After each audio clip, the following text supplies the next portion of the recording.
नमस्कार, मैं हुसैन रिजवी। 8 नवंबर से आज 12 दिसंबर तक विरोध और वकालत बहुत हो चुकी है।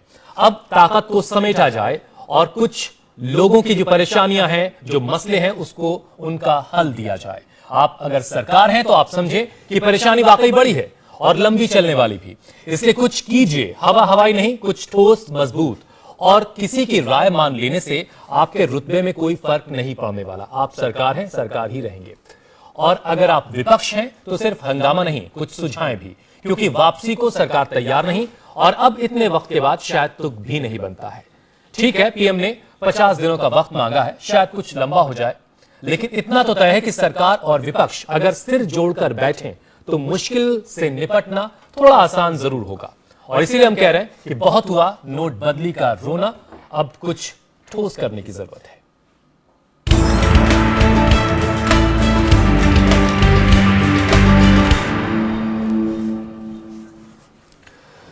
तो हमारे साथ एक खास पैनल मौजूद है। इससे पहले कि हम आपको एक रिपोर्ट दिखाएं, अपने मेहमानों से आपकी मुलाकात करवा देते हैं। हमारे साथ बीजेपी से सुदेश वर्मा साहब मौजूद हैं और कांग्रेस की जानिब से मीम अफजल साहब हमारे साथ मौजूद हैं और आर्थिक मामलों के जानकार और आर्थिक विषय पर लिखते पढ़ते रहते हैं, वरिष्ठ पत्रकार हैं आशुतोष मिश्रा साहब, वो इस वक्त मेरे साथ स्टूडियो में। आप सभी मेहमानों का बहुत बहुत स्वागत है। एक रिपोर्ट पहले आप देखिए कि अभी इस वक्त मौजूदा हालात क्या है। नोट बंदी के बाद नोट बदली के दौर से इस वक्त देश गुजर रहा है, इस वक्त क्या हालात है, उसके बाद हम चर्चा की शुरुआत करेंगे।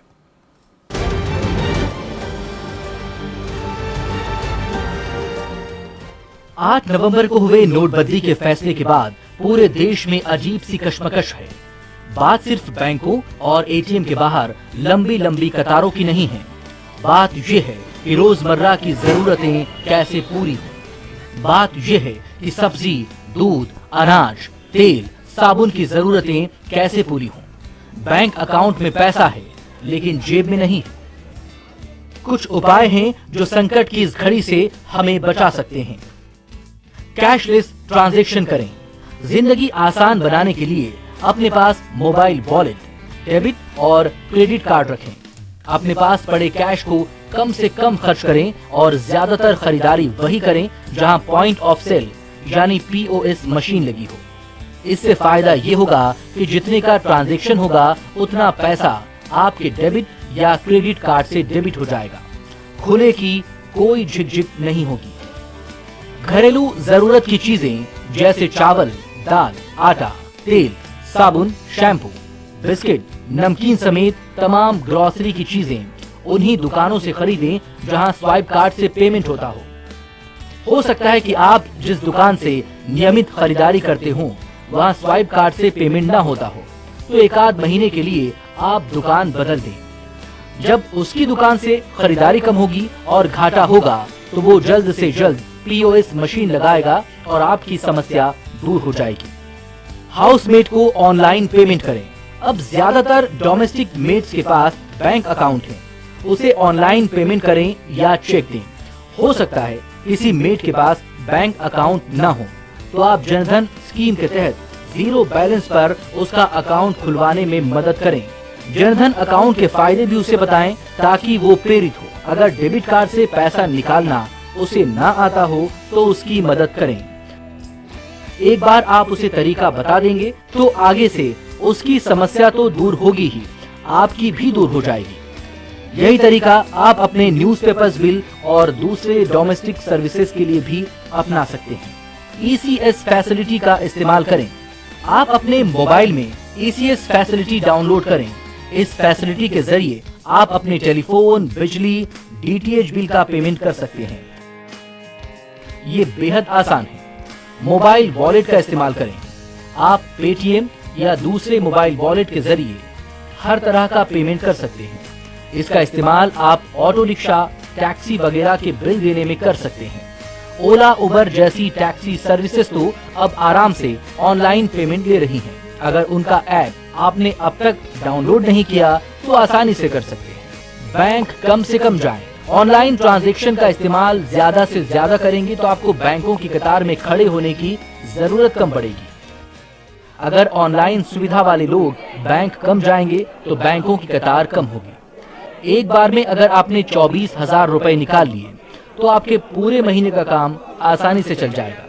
एटीएम से आप एक बार में 2500 ही निकाल पाएंगे। इसलिए एटीएम की जगह सीधे बैंक से ही 24,000 निकालें। हालांकि तमाम सुविधाओं के बावजूद कैश की जरूरत तो पड़ती है। कहीं आपने एक कप चाय पी या कहीं रोड साइड में ताजा सब्जी खरीदी तो वहां आपको कैश देना ही होगा। लेकिन ये छोटे छोटे ट्रांजैक्शन हैं। काफी कम कैश में ऐसी जरूरतें पूरी हो सकती हैं। Team news world India. देखिए, हमने कोशिश की कि इस रिपोर्ट के जरिए उन तमाम जो रास्ते हैं जिसके जरिए आप अपनी जिंदगी को आसान बना सकते हैं, वो तमाम रास्ते हमने इस रिपोर्ट के जरिए आपको बताने की कोशिश की। कुछ छूट गए होंगे तो हमारे साथ एक्सपर्ट्स हैं, वो आपको बताएंगे। और हमारी कोशिश आज ये है कि आज हमारे सारे पैनलिस्ट कुछ रास्ते बताएं, कुछ रास्ते सुझाएं, ना कि किसी तरह से, ताकि कोई नतीजा निकले इस डिबेट का। सबसे पहले सुदेश वर्मा साहब, आपसे शुरुआत करते हैं। सरकार की जानिब से वक्त बेवक्त बहुत सारी चीजें की जा रही जिससे लोगों की मुश्किलें कम हो, लेकिन ये आप भी मानते हैं और जान रहे हैं कि मुश्किलें अब भी बरकरार हैं। क्या और ऐसा नया किया जा रहा है सरकार की तरफ से? हमने बहुत सारी चीजें दिखा दी अपनी रिपोर्ट में, इसके अलावा कुछ और चीजें सरकार की जानिब से की जा रही जिससे लोगों की परेशानी कम हो, तो प्लीज वो आप रखें। इससे बेहतर मतलब विपक्ष को कोसने से अलग सिर्फ उपाय बताएं।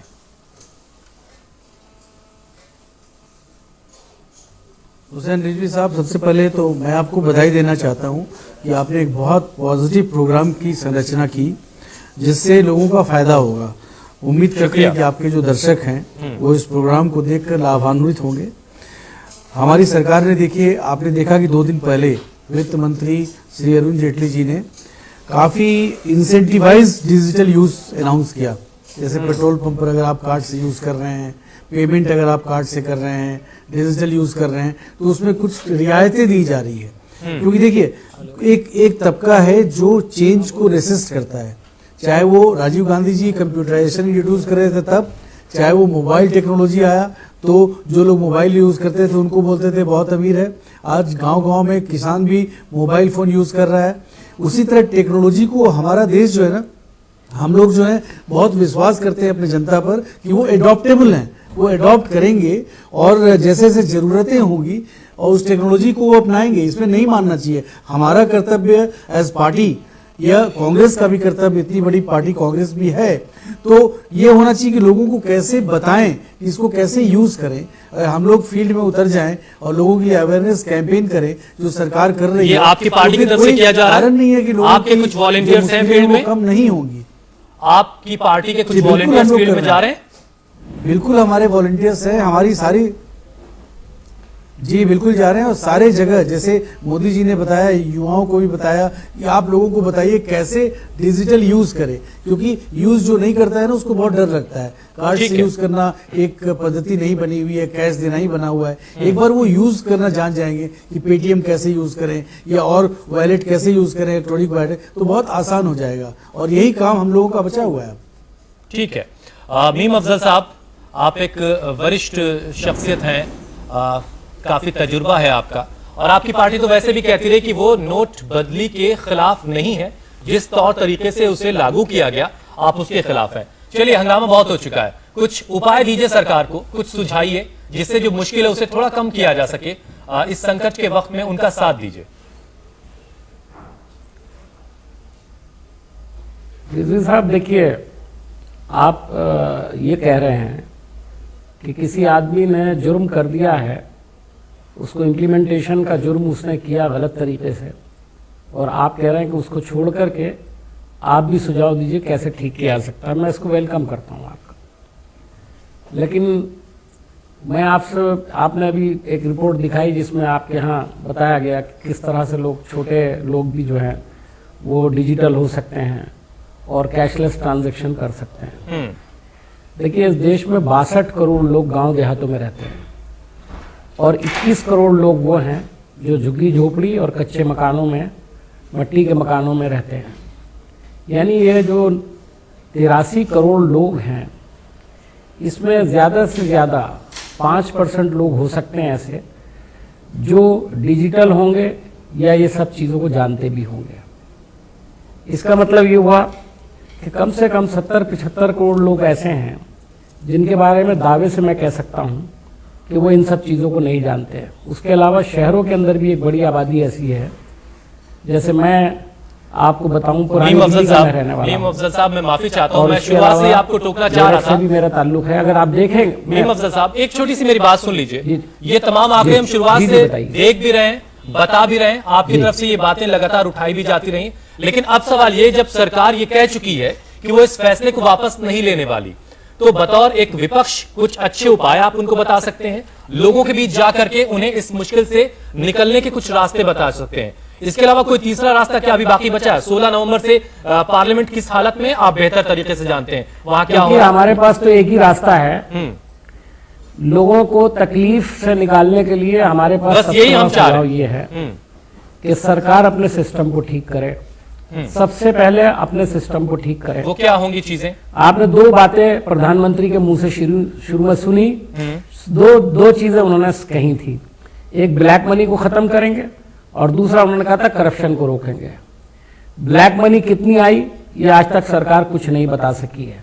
जाहिर है 30 तारीख तक, 31 तारीख तक हम भी इंतजार करेंगे और आप भी करेंगे, उसके बाद सही पता लगेगा। दूसरी अहम बात करप्शन, वो आप देख रहे हैं किस तरह से नए नोट किस तरह से लोगों की तिजोरियों से बरामद हो रहे हैं और करोड़ों की तादाद में बरामद हुए हैं। कल एक बहस में था मैं, उसमें अनुमान लगाया जा रहा था 70 से 80 करोड़ रुपया जो है इस तरह से जो है ये लोगों ने निकाल लिया है बैंकों से साठ-गांठ कर करके। यानी सरकार ने आज 5 लाख करोड़ बताया है, करेंसी छापी है, और इससे पहले तकरीबन 4 करोड़ 25 लाख की बात थी जी, यही कहा गया है। तो अगर ये है तो इसका मतलब ये है कि इसमें से कम 20% करेंसी जो है वो ब्लैक मार्केटर्स के पास चली गई है, बैंकों की साजिश से, बैंकों की मिली भगत से और वहां पे काम करने वालों की मिली भगत से। तो करप्शन खत्म होने की बजाय करप्शन और ज्यादा बढ़ गया और उसमें एक नई शक्ल का करप्शन जो है उसका जन्म हो गया है। तो हमारा कहना यह है कि सरकार को सबसे पहले करेंसी के छोटे नोट, खासतौर पे 500 रुपए के जो नोट हैं उनको ज्यादा से ज्यादा छापना चाहिए, उसके बगैर कुछ नहीं होगा। इसलिए कि 2000 का नोट आज भी मार्केट के अंदर चला नहीं पा रहा है गरीब आदमी, ये आपको भी मालूम है, हमको भी मालूम है। ठीक है। दूसरी बात ये कि आपको याद होगा अरुण जेटली जी ने कहा था कि हम 2 हफ्ते के अंदर अंदर तमाम एटीएम्स को कंट्रोल करके ठीक कर देंगे, उनको एकदम सही काम करने लगेंगे। आज भी देश के अंदर 40% से ज्यादा जो एटीएम्स हैं वो ठीक नहीं है, काम नहीं कर रहे हैं। हम बता रहे हैं। इसके अलावा करेंसी ना होने की वजह से आज ही आपके एक टेलीविजन चैनल ने बताया है कि नई दिल्ली जहां पार्लियामेंट के 1 किलोमीटर के अंदर अंदर एक भी एटीएम के अंदर पैसा नहीं था। ठीक है, ये आप बताइए कैसे दूर होगी? कि वो पैसा होगा तभी नोट के सर्कुलेशन, लोगों की दिक्कत दूर होगी। ठीक है, 500 रुपए के नोट के सर्कुलेशन को बढ़ाया जाए, आपने एक ये उपाय अभी सुझाया है। बहरहाल अब हम चल रहे हैं जरा आशुतोष मिश्रा साहब के पास।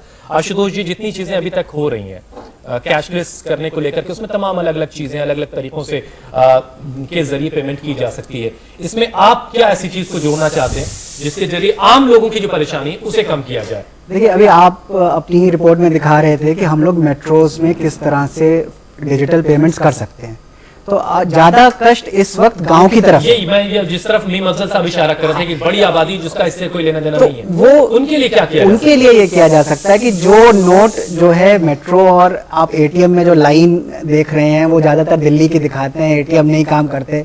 गाँव में तो इससे भी बदतर हालत है, जहाँ पे कोऑपरेटिव बैंक्स वगैरह नहीं है। तो वहां जो सरकार को टारगेटेड पैसा भेजना चाहिए, जहां पे गरीब है। अभी तो ऐसा नहीं हो रहा, अगर आप जगह जगह देखें तो कोऑपरेटिव बैंक्स में तो पैसा ही नहीं दिया इन्होंने शुरू में।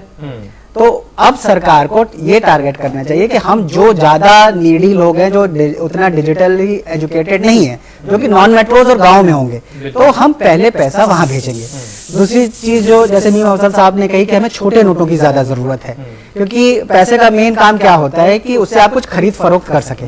2000 का नोट उस मामले में बेकार है, तो वो 500 और 500 से कम के नोट, तो वैसे भी आरबीआई जो है जो पुराने कई सॉइल्ड नहीं, इन्होंने क्या किया है आरबीआई ने, कई पुराने नोट जो रिजेक्टेड सॉइल्ड नोट का होते हैं 100 और इससे नीचे के करेंसी के, वो वापस सर्कुलेशन में डाल रहे हैं। लेकिन अब ज्यादातर नोट तो जो है 1000 और 500 में थे, तो वो तो आने में टाइम लगेगा ही लेकिन वो लगेगा। बड़े बड़े धन्ना सेठ उसे लेकर के घर में रख ले रहे हैं, वो उसका क्या किया? दो हजार का लेके रख रहे हैं, तो वो तो देखिए वो जो करप्शन पे वॉर है वो तो इससे नहीं सॉल्व होने वाली, बिल्कुल नहीं हो रही है। क्योंकि अगर आप मतलब ये हम और आप सब जानते हैं कि कानून से तो जो क्रिमिनल होता है वो डरता नहीं है, वरना लोग रेड रास्ता निकाल लाइट वो लेते हैं। रेड लाइट नहीं जंप करता, मर्डर्स नहीं होते, रेप्स नहीं होते, तो ये वो तो कोई ना कोई तरीका निकालता ही रहेगा, वो अलग लड़ाई चलती रहेगी उस और उसमें। तरीका बताने वाले भी हमारे बीच बैठे हैं। हाँ, तो वो उसमें वो लड़ाई इससे नहीं जीती जा ठीक सकती है। सुदेश वर्मा साहब, अगर आपकी जानकारी में हो, सरकार की जानिब से हाल के वक्त में यानी 1-2 दिन के अंदर अगर कुछ ऐसा किया जा रहा हो या प्लानिंग में हो कि उन इलाकों तक बेहतर तरीके से कैश को पहुंचाया जाए जहां पर लोग डिजिटली उतना एजुकेटेड नहीं है जितना होना चाहिए, जहां का जिक्र मीम अफजल साहब भी कर रहे थे और आशुतोष साहब भी कर रहे हैं कि उन इलाकों तक कैसे कैश को सही तरीके से पहुंचाया जाए, जबकि दिल्ली एनसीआर में ही कैश की बहुत दिक्कत है। देखिए हुसैन रिजवी साहब हम लोगों बहुत बड़ी पार्टी को रिप्रेजेंट करते हैं। मैं आपको बताऊं, हम लोग भी रूरल एरियाज के टच में हैं और सिचुएशन बुरा है, लेकिन इतना भी बुरा नहीं है जितना नीम अफजल साहब बोल रहे हैं या आशुतोष जी बोल रहे हैं। आपको पता है कि जब हमें लगा, चलिए मीम अफजल साहब की बात तो समझ में आ रही, लेकिन आशुतोष जी की बात क्यों आप ऐसे कह रहे हैं? को तो हमने जी आशुतोष की ठीक नहीं, मैं बता रहा हूँ ना, हम लोग को पता है, फिर हमने कंसेशन दिया कि फर्टिलाइजर के लिए आप पुराने नोटों को यूज कर सकते हैं। हमने रियायतें वहां दी जहां लगा कि किसान सफर करेगा। और रूरल एरिया में एक एडवांटेज, अगर आप गांव से कनेक्टेड है तो कि आपके पास पैसा नहीं भी है तो एक मिनट आशुतोष जी मैं कंप्लीट कर लूं। और उसके बाद एक जजमानी सिस्टम टाइप का चीज चलता है, क्रेडिट सिस्टम चलता है, जिससे मान लीजिए आपके पास पैसा नहीं भी है तो आप वहां का साहूकार आपको क्रेडिट दे देता है। और ये चीज हमारे नजर में आया है कि लोग अपनी व्यवस्था उस तरह से कर रहे हैं और ऐसा नहीं है कि पैसा नहीं पहुंच रहा है, सिचुएशन बहुत इंप्रूव किया है। आप जो मेट्रो की लाइनों की बात कर रहे हैं, अभी मीडिया में आ रही है, तो आप ये सोचिए वो लाइन इंप्रूव हुआ है, सिस्टम काम कर रहा है। आप बताइए अगर आज all India institute of medical sciences में आप जाते हैं, सर अगर सिस्टम काम कर रहा है तो ये सरकार की जिम्मेदारी है सिस्टम को चलाना। इसमें आप डॉक्टर के पास जाते हैं, वहां भी क्यों होता है? सुदेश जी देखिए, मैं सरकार की आप तारीफें करे बैठकर, इसलिए ये प्रोग्राम नहीं है।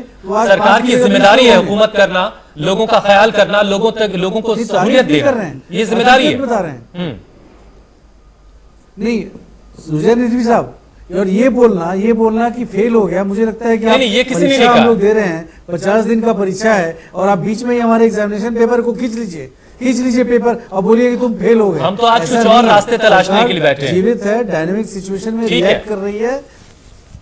ठीक है मीम अफजल साहब, सरकार खुद तलाश कर रही है, ठीक है, सरकार मीम खुद अफजल ऑप्शन साहब। दे रही है लोगों को और हम लोगों को अवेयर कर रहे हैं। क्या अब तक जो आपकी तरफ से सुझाव दिए गए, क्या सरकार की तरफ से उस पर कुछ गौर हुआ है? और अभी ये भी वो कह रहे हैं कि अभी तो एग्जामिनेशन का दौर चल रहा है, अभी 50 दिनों का पीएम ने वक्त मांगा था, अभी तो कम से कम वक्त दिया जाए उनको। देखिए 1 महीने से शायद 1 दिन और ऊपर हो गया है, बिल्कुल। और इसमें अगर कोई प्रॉब्लम आई थी तो मेरे हिसाब से 1/2 प्रॉब्लम तो सॉल्व हो जाना चाहिए थी। मुझे लगता है अभी तो शायद 20% प्रॉब्लम भी सॉल्व नहीं हुई है, लोगों को पैसा नहीं मिल रहा है। मैंने जो किसानों की बात कही, गरीब लोगों की बात कही, अब मैं आपको एक छोटी सी मिसाल देता हूं।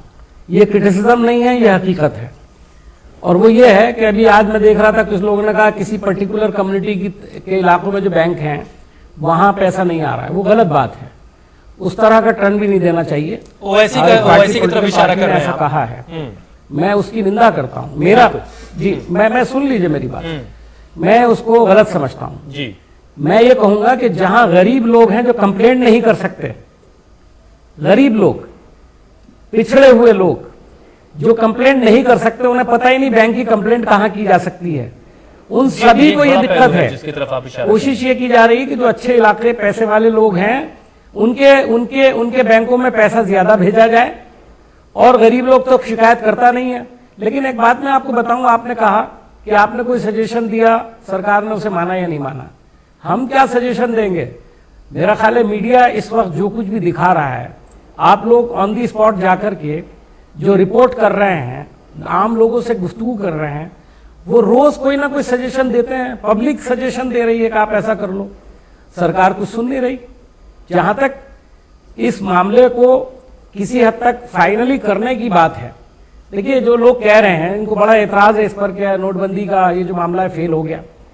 जब आप इश्तहारों के जरिए से टेलीविजन चैनल्स के ऊपर इस तरह के इश्तहार देंगे कि जिसमें आप ये दिखाएंगे कि नोटबंदी से बड़ा जबरदस्त फायदा हुआ है, तो आप माफ कीजिएगा इन सब चीजों से लोगों को और भड़काने का काम कर रहे हैं। जैसे अब सुदेश जी कह रहे थे कि गांव के अंदर ऐसी बुरी हालत नहीं है।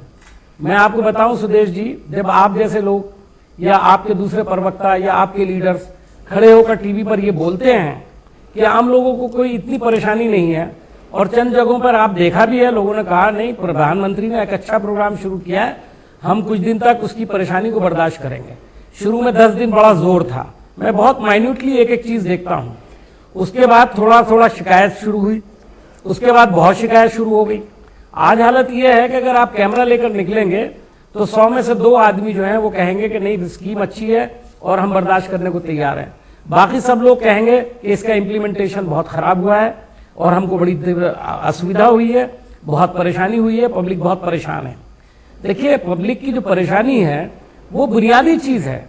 आपकी हर स्कीम से अभी पिछला कुछ मिसालें दी जाती हैं कि साहब पहले ऐसे काम हुए जब अभी सुदेश जी ने कहा कि राहुल गांधी राजीव गांधी की तारीफ की उन्होंने, नया सिस्टम आया और जो टेक्नोलॉजी, तो उस वक्त कोई झगड़ा तो नहीं हुआ ना। अगर मोबाइल आया, नई टेक्नोलॉजी आई, डॉक्टर मनमोहन सिंह ने भी जो है डिमोनेटाइजेशन किया था, एक लिमिटेड हद में किया था, उससे आम लोगों को सुविधा नहीं हुई।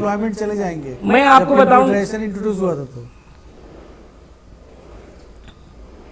एक अभी भी बहुत सारी, भाई आपके जो जुड़े हुए बीजेपी से जुड़े हुए मजदूर संघ ने क्या कहा है, उन्होंने तो इसकी मुखालफत की है, हिंदू महासभा ने मुखालफत की है, कई बड़े जो लोग हैं, वैसे तो सरकार में हिस्सा है शिवसेना, वो भी इसका विरोध कर चुकी है। बहरहाल देखिए वक्त कम है इसलिए मैं कंक्लूड करना चाह रहा हूं इस चीज को। आशुतोष जी आप कुछ कहना चाह रहे थे प्लीज। अब देखिए ऐसा है कि हम लोग जिन बोतल के बाहर निकल गया है और ये रोना धोना छोड़ के आयोडेक्स मलिए काम पे चले, यही मैं कहना चाह रहा हूँ। अब इसमें जो है जैसे सरकार की बात करते हैं कि सरकार ने इतने सारे जो है कम किए। आज ही एक न्यूज रिपोर्ट है कि ये जो सरकार ने बेनिफिट दिया था कि डेबिट कार्ड आप इस्तेमाल करेंगे उस पर चार्ज कम होगा, आरबीआई और बैंक कह रहे हैं कि इसको आप 30 दिसंबर के आगे ना बढ़ाइए क्योंकि वरना हमें हजारों करोड़ का नुकसान हो जाएगा। तो जब आप एक कैशलेस इकोनॉमी ला रहे हैं तो आपको जो है कैश इस्तेमाल करने का कोई खर्चा नहीं होता। वही चीज आपको कैशलेस में भी करनी पड़ेगी कि जो ये गरीब, अभी आप पेटीएम की हम लोग बात करते हैं, पेटीएम में जब तक आप पेमेंट कर रहे हैं तब तो कोई खर्चा नहीं है, एक दुकानदार को दे रहे हैं ये, लेकिन वो दुकानदार जब अपने बैंक में ट्रांसफर करेगा तो उसको भी 1% फी कम से कम देनी पड़ेगी, आपको भी देनी पड़ेगी। अगर आप अपना पैसा पेटीएम से बैंक में ट्रांसफर करेंगे तो आपको 1% फी देनी पड़ेगी। तो सरकार को ऐसे तरीके निकालने चाहिए कि जैसे हम अपना कोशिश करेंगे दर्शकों को अगली बार ये सारी चीजें समझाएं, पैसा आप सरकार को ये जो है कम करे तो लोग खुद इस्तेमाल करेंगे। अभी इसीलिए डरते हैं, बाकी और भी बहुत सारी टेक्नोलॉजी के डर हैं, जैसे बात हो रही थी तो जो बहुत दूर दराज बैठा बहुत दूर वो नहीं समझता है, तो इसीलिए कि उसको आसान लेन देन आसान और मुफ्त होना चाहिए, उसमें कोई एक्स्ट्रा फीस नहीं होनी चाहिए। और ये अब इनको समझना पड़ेगा विरोधियों को। पॉसिबल लग रहा है आपको? प्रैक्टिकली तो नहीं है, फिर बैंक्स की बॉटम लाइन हिट होगी। जब बैंक की बॉटम लाइन हिट होगी तो अभी एक ये पेटीएम भी क्या करेगी नहीं। और एक सबसे बड़ी बात ये है कि अभी ये कई एक आरोप ये भी लगता है कि सारा किया इसलिए जा रहा है कि बैंकों को ज्यादा बिजनेस मिले, तो विरोधियों को ये समझना पड़ेगा कि अब ये वापस तो होने वाला नहीं है कि पेटीएम जैसी कंपनी को फायदा पहुंचाने किया जा रहा है। वक्त खत्म हो रहा है, छोटा सा पैनल कमेंट चाहिए मुझे। सुदेश जी बस थोड़ा सा वक्त है आपके लिए और उपाय बताइएगा प्लीज। देखिए अगर वेस्टेड इंटरेस्ट इसको अपोज करते हैं तो समझ में आता है, क्योंकि जो मजदूरों को पूरा वेतन नहीं मिलता था, काट कर मिलता था, अगर कैशलेस होगा, डिजिटल होगा तो उनको पूरा वेतन मिलेगा, मजदूरों को फायदा होगा। और सरकार हर प्रयास कर रही है कि मैक्सिमम ट्रांजैक्शन जो है कैशलेस हो। ऐसा नहीं कि सब कुछ कैशलेस हो जाएगा, लेकिन एक प्रयास करना चाहिए, एक सफल प्रयास की ओर हम बढ़े, देश के लिए वो अच्छा है और हर व्यक्ति को वेलकम करना चाहिए। लाइन में खड़े थोड़ा पेन है, हम भी मानते हैं, इस पेन को बर्दाश्त करिए, आगे बहुत अच्छा होने वाला है। चलिए ठीक है, अच्छी बात है। मीम अफजल साहब एक फाइनल कमेंट आपका। देखिए मुझे ऐसा लगता है कि ये स्कीम मुंह के बल गिर गई है और जो इसका एक लक्ष्य था वो शायद अचीव नहीं होगा। आप 30 तारीख के बाद हम आपसे बात करेंगे और आपको बताएंगे कि हमने क्या कहा था। मुझे नहीं लगता कि इससे कोई बड़ा फायदा देश को होने वाला है। सिर्फ 6% के ऊपर आपने ये सारा जुआ खेला। अगर आप 94% पर खेलते ये जुआ तो ज्यादा अच्छा होता, कॉमन आदमी को लाइनों में नहीं लगना पड़ता और उसको इतनी असुविधा नहीं है जिसकी वजह से बर्बादी हुई, इतने लोग मर गए और आप उसको जिम्मेदारी को लेने के लिए तैयार हैं। वक्त खत्म हो रहा है। एक छोटा सा आशुतोष जी आपका कमेंट। देखिए, बड़ी सीधी सीधी डिमांड सप्लाई की लड़ाई है। जब तक जो है जितना कैश पब्लिक को चाहिए तब वो छोटे आपने हटाया, उसके एवज में जो वैक्यूम क्रिएट हुआ क्या उसे फिल किया? उसको फिल, और वो भी अब अगर आपको कैशलेस करना है तो जो नोट आए वो छोटे आए, 2-2 हजार रुपए के नहीं आए, और उन क्षेत्रों में ज्यादा जाएं जहां पे जो है डिजिटल कनेक्शन कम है। जैसे कि बहुत बहुत शुक्रिया आशुतोष जी, सुदेश जी, आपका भी बहुत बहुत शुक्रिया, मीम अफजल साहब बहुत बहुत शुक्रिया, आपने हमारे लिए वक्त निकाला। तो हमारी कोशिश थी कि आप तक कम से कम वो उपाय पहुंचाया जाए, हमने अपनी रिपोर्ट के जरिए आपको बताने की कोशिश की, लेकिन पैनलिस्ट अपनी अपनी बात अपने तरीके से कह रहे थे। लेकिन जो सुझाव दिए जा रहे हैं सरकार को भी उस पर गौर करना चाहिए, इससे सरकार के रुतबे पर बहरहाल कोई फर्क नहीं पड़ता है। नमस्कार।